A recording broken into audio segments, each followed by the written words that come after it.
Welcome back to another technical deep dive here in the debug zone. Today, we're tackling a big question and breaking it down with insights from other users. Hopefully, this clears up some misconceptions and helps you get the answer you need.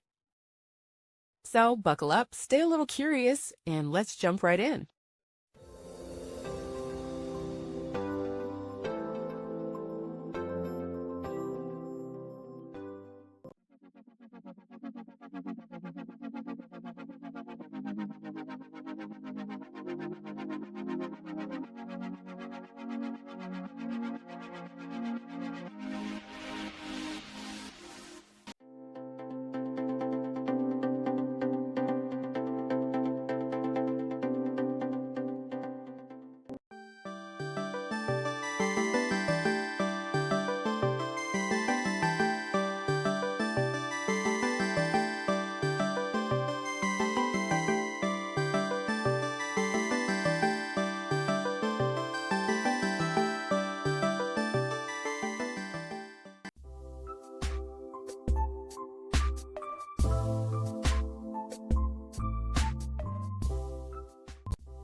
And that's a wrap.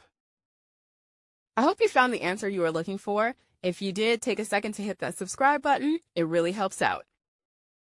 And let me know in the comments which solution worked best for you. See you next time in the debug zone.